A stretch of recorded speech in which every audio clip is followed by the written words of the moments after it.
হুজুর আপনার বক্তব্যের মধ্যে কেমন জানি আমি আভাস করতেছি।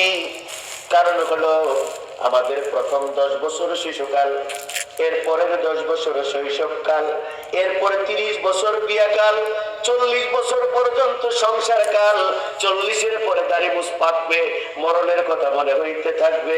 আর আমরা ইবাদত একটু একটু শুরু করব। 50 পড়ে পড়ে ইমাম সাহেব যদি খুতবা লম্বা করে, সূরা কেরাত লম্বা করে, তাহলেই কাপড় নষ্ট হয়ে যায়, ঠিক না? তাহলে হুজুর ইবাদতের পরিমাণ দাঁড়ায় মাত্র 10-15 বছর।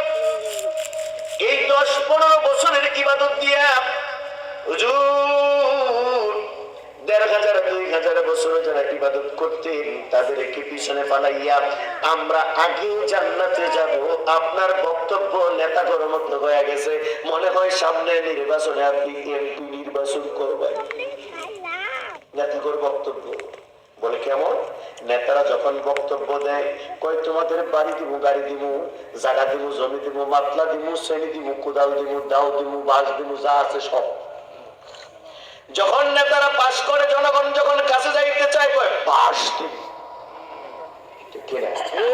আগে সব দিব, পাশ করলে কয় বাস দিব।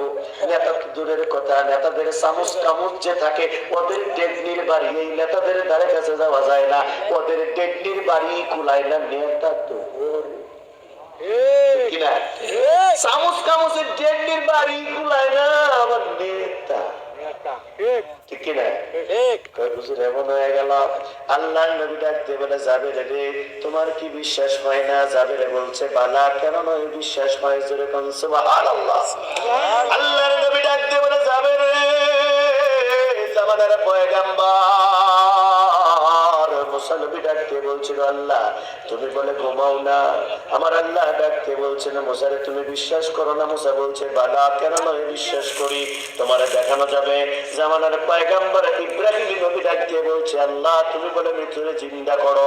আল্লাহ ডাক দিয়ে জিজ্ঞেস করছে, কেন রে ইব্রাহিম তুমি বিশ্বাস করো না? ইব্রাহিম বলছে, কেন নয় বালা, বিশ্বাস করি।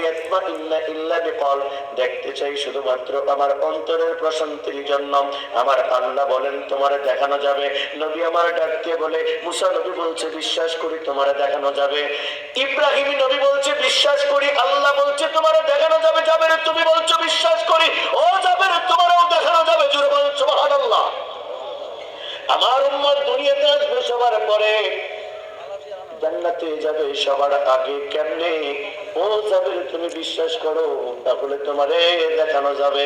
জোরে কোন সুবহানাল্লাহ।